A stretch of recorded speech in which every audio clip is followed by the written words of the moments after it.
Sunday का चटपटा नाश्ता।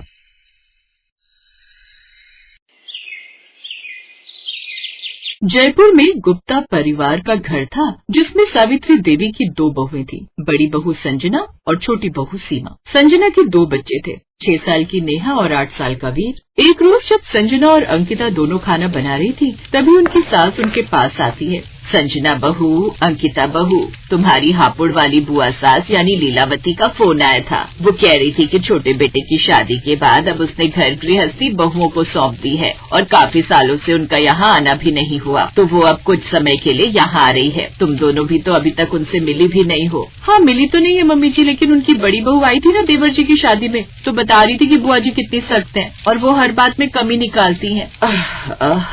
हाँ वही, तुम दोनों को पता नहीं है वो कैसी हैं। हर बात पर टोकना, कमी निकालना, इसलिए बहुत सावधानी से रहना। और हाँ, वो खाने पीने की बड़ी शौकीन है, खासकर चटपटे खाने की, इसलिए जरा ध्यान से रसोई संभालना। लेकिन माँ जी, वो कितने दिन के लिए आ रही है? अब मैं उनसे ये थोड़ी ना पूछूंगी कि कितने दिन के लिए आओगी, ऐसा ठीक थोड़ी ना लगता है। लेकिन इतने वक्त बाद आ रही है तो महीना भर तो रुक कर ही जाएंगी। ऐसा कहकर सास तो रसोई से बाहर चली गई, लेकिन रसोई में अब जैसे सन्नाटा छा गया। क्या हुआ दीदी, आपके चेहरे की हवाइयाँ क्यों उड़ गई? मैंने तो उनके बारे में बहुत सुना है। वो कहती है कि चाय में चीनी ज्यादा हो तो भी बुरा, कम हो तो भी बुरा। हाँ, माँ जी भी तो कह रही थी कि हर बात में कमी निकालती हैं। अगर वो महीना भर रही तो हमारा क्या हाल होगा? अब दोनों के मन में हल्की सी घबराहट थी, लेकिन फिर कुछ देर सोचने के बाद अंकिता के चेहरे पर शरारती मुस्कान आई। दीदी, क्यों ना हम कुछ ऐसा करें कि वो खुद ही भाग जाए यहाँ से? क्या मतलब? सुना नहीं, उन्हें खाने का बहुत शौक है। अगर हम कुछ ऐसा बना दे जो उन्हें बिल्कुल पसंद ना हो, मतलब चटपटी खाने की जगह फीका खाना हो और पकवान की जगह सादा खाना, तो फिर तो वो खुद ब खुद अपना बोरिया बिस्तर लेकर जल्द से जल्द यहाँ से रवाना हो जाएंगी। अरे वाह देवरानी जी, आपके दिमाग के भी क्या कहने। ये कहकर वो दोनों खिलखिलाकर हंस पड़ी। ऐसे ही 2 दिन बीत गए और आज था संडे यानी कि बुआ जी के आने का दिन। और उस रोज वो दोनों नाश्ते में पोहा बनाने की तैयारी करती हैं। देखो, ज्यादा मूंगफली मत डालना। हाँ, और नमक भी थोड़ा कम ही रखूंगी। उधर सासू माँ बार बार दरवाजे की ओर देख रही थी। ये चीची ना जाने कहाँ रह गई। तभी दरवाजे की घंटी बजती है। दोनों बहुएं भी रसोई से बाहर आ जाती हैं। सावित्री जल्दी से दरवाजा खोलती है तो सामने पीठ पर और हाथ में काफी सारे थैले लेकर खड़ी होती है लीलावती बुआ। अरे आ गई जीजी, बड़ी देर लगा दी आने में। मेरी ट्रेन तो वक्त पर पहुंच गई थी भाभी, लेकिन ये तुम्हारा बेटा है वो नालायक अर्जुन, उसकी वजह से लेट हो गए। ना जाने कहाँ से गाड़ी घुमा कर लाया है। कह रहा था बुआ शहर में ट्रैफिक रहे हैं, इसीलिए शॉर्टकट से लेकर जा रहा हूँ। वो अभी तक नीचे गाड़ी पार्क कर रहा है। बुआ के हाथ में इतना सारा सामान देखकर संजना और अंकिता तो जैसे घबरा गई। अरे बाप रे, ये बुआ जी की जुबान तो देखो। दीदी जुबान छोड़ो, पहले आप उनका सामान देखो। मुझे तो लगता है ये महीने भर के लिए नहीं बल्कि साल भर के लिए रहने आई है। शुभ शुभ बोल सीमा, कहीं तेरी जुबान पर इस वक्त सरस्वती माता विराजमान होंगी ना, तो कहीं ये साल भर के लिए यहाँ न टिक जाए।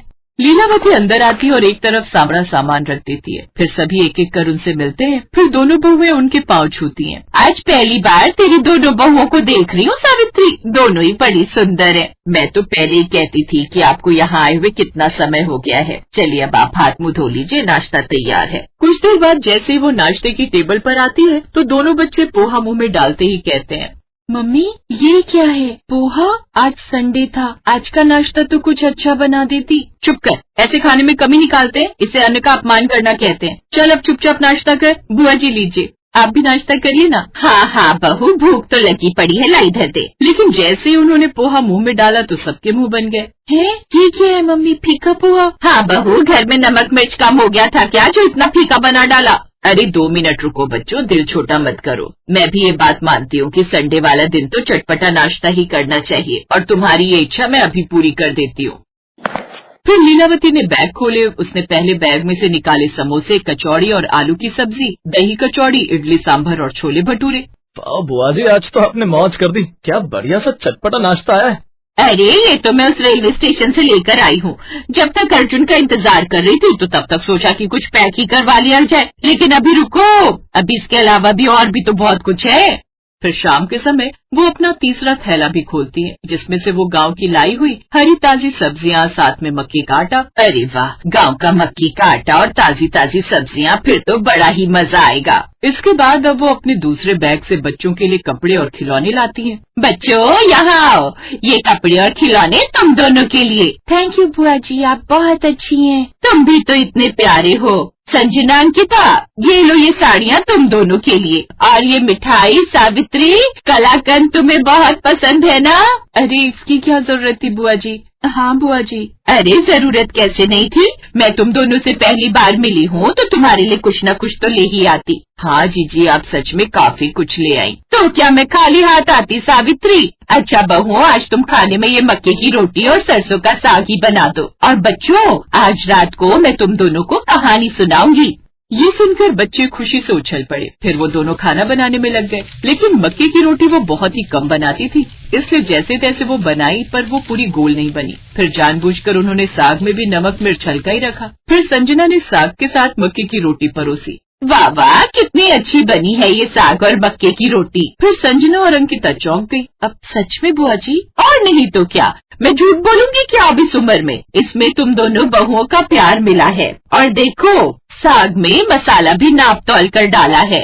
ये सुनकर तो जैसे दोनों बहुओं का प्लान वही ढेर हो गया, क्योंकि उन्हें तो बताया गया था कि वो हर बात में कमी निकालती हैं। ऐसे ही अगले दिन भी दोनों बहुओं ने जानबूझकर हल्के मसाले वाला खाना बनाया, ताकि बुआ सास को उनके यहाँ का खाना पसंद न आए और वो जल्द से जल्द वहाँ से चली जाए। उस रोज भी लीलावती ने फिर से खाना खा लिया, लेकिन उसमें कोई कमी नहीं निकाली। हैं? ये बुआ जी तो बिल्कुल अलग ही लग रही हैं। लेकिन फिर अगली सुबह लीलावती रसोई में पहुंच गई और कहने लगी, चलो बहुओं, आज तुम दोनों आराम करो, आज मैं तुम्हें अपने गांव की खास रेसिपी बनाकर खिलाती हूँ।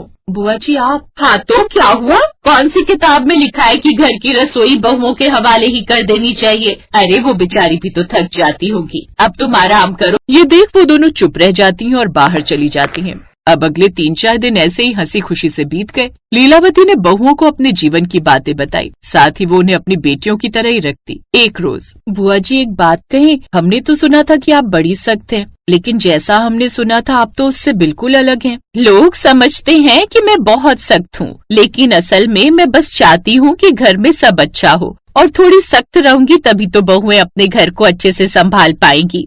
ये सुनकर उन दोनों को एहसास हुआ कि जैसे वो बुआ के बारे में सोच रही थी, असल में तो वो उससे बिल्कुल अलग है। उस रात संजना ने अंकिता से कहा, हमने बिना जाने ही उनके बारे में कितना गलत सोच लिया। हाँ दीदी, हमने तो उन्हें भगाने का प्लान भी बना लिया था, लेकिन सच कहूँ तो अब अच्छा लग रहा है उनके साथ रहकर। हाँ बुआ जी हैं बड़ी मजाकिया। फिर 4 दिन रहने के बाद अब लीलावती वहाँ से जाने लगी। वो अपने साथ जितने बैग लाई थी उसमें तो सब सामान उन लोगों के लिए ही था। वापस जाते समय तो उनके हाथ में बस कपड़ों का एक बैग ही था। और बुआ के जाने पर संजना और अंकिता की आंखों से आंसू बहने लगे। बुआ जी अब फिर जल्दी से आइएगा और इस पर ज्यादा दिन नहीं, महीनों के लिए रहना। जाने अनजाने हमसे कोई गलती हो गई हो तो हमें माफ कर देना। ये सुनकर लीलावती मुस्कुराई। अरे पगली, अपने ही तो हो तुम सब, और अपनों से कैसा गिला सिकवा। तभी ऑटो आकर रुका और बुआ जी उसमें बैठकर चली गई। फिर ऑटो धीरे धीरे दूर चला गया और वो दोनों उन्हें देखती रही। अब उन्हें समझ आया कि किसी की बातों में आकर किसी को कभी भी जज नहीं करना चाहिए, बल्कि उससे मिलकर ही उसके असली व्यवहार को पहचाना जा सकता है। घर का आंगन आज खाली लग रहा था, लेकिन दिल प्यार से भरा था। उन्हें एहसास हो गया था कि असली मिठास खाने में नहीं, रिश्तों में होती है।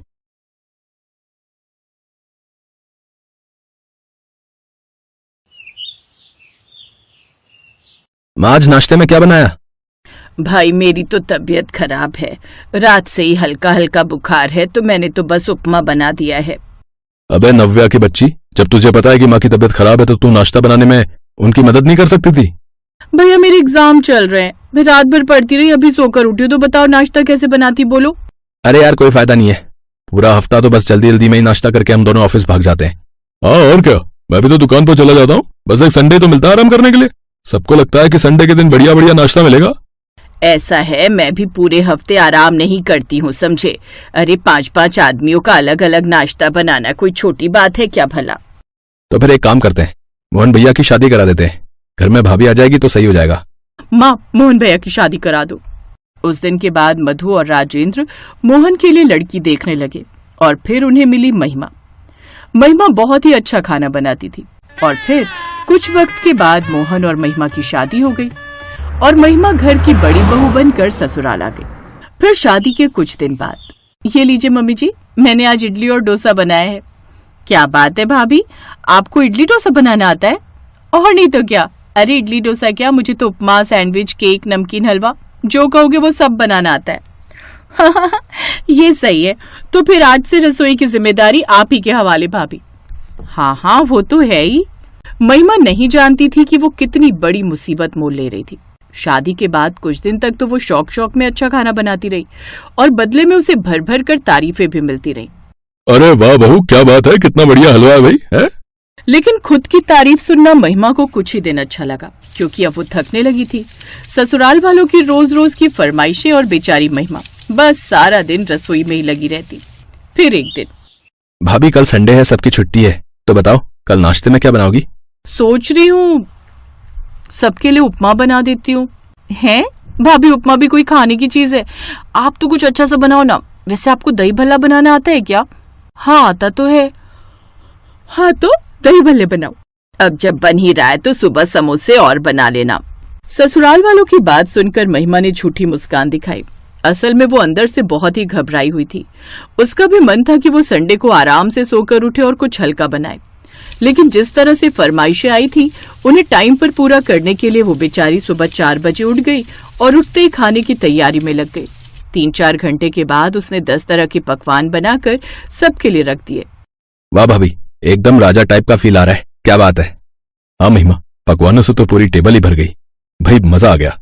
कोई खीर मांग रहा था, कोई दही भल्ले, तो कोई फ्रूट केक मांग रहा था।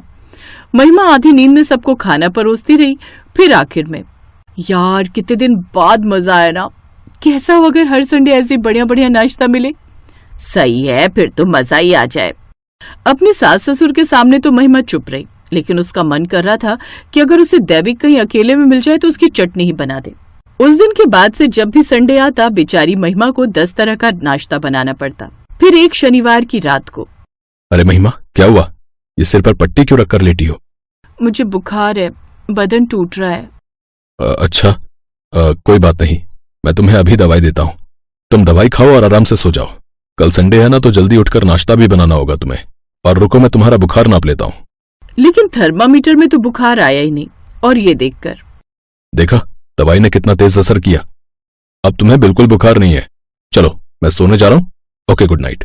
महिमा की नौटंकी किसी काम नहीं आई और फिर अगले दिन सुबह उसे फिर 10 तरह का नाश्ता बनाना पड़ा। सबने महिमा की तारीफ की, लेकिन महिमा अब इस सब से चिढ़ने लगी थी। अगले हफ्ते शुक्रवार के दिन, इस बार मैं नाश्ता नहीं बनाऊंगी। एक काम करती हूँ, मैं मायके चली जाती हूँ, कह देती हूँ कि मुझे मायके की बहुत याद आ रही है। जैसे ही मोहन काम से वापस आया तो महिमा उदास होकर उसके सामने आई। उसे ऐसे देखकर, क्या हुआ महिमा, इतनी उदास क्यों? नहीं, वो तो बस ऐसे ही। नहीं, मुझे बताओ क्या बात है। वो बस माँ की बहुत याद आ रही थी। हाँ, तुम काफी वक्त से उनसे मिली भी तो नहीं हो। हाँ, इसीलिए तो उनसे मिलने का बहुत मन कर रहा है। चलो कोई बात नहीं, मैं कुछ करता हूँ। अगले दिन मोहन महिमा के मायके गया और उसके माँ बाप को अपने साथ अपने घर ले आया। महिमा देखो कौन आया है। लो, अब तो तुम्हारी मम्मी और पापा भी आ गए। आज रात यहीं रुकेंगे, कल सुबह सबके साथ इन्हें बढ़िया बढ़िया नाश्ता कराना। अब तो खुश हो ना तुम? महिमा का जी कर रहा था कि वो अपने पति मोहन को उठाकर पटक दे। संडे के दिन उसे अब की बार 6 नहीं बल्कि 8 आदमियों का नाश्ता बनाना पड़ गया। और फिर एक दिन उसके इस सब्र का जब बांध टूट गया तो उसने भड़कते हुए कहा, देखो अब बहुत हो गया, ये हर संडे को 10 तरह का नाश्ता मुझसे नहीं बनाया जाता। तो कोई बात नहीं, भड़कती क्यों हो, हम कुछ करते हैं। मोहन ने इस बारे में अपने माता पिता से बात की और फिर कुछ दिन बाद दैविक की शादी करा दी गई और देविका देवरानी बनकर घर में आ गई। शुरू में तो देविका का बड़ा ख्याल रखा गया, लेकिन बाद में उसकी भी हालत महिमा जैसी ही हो गई।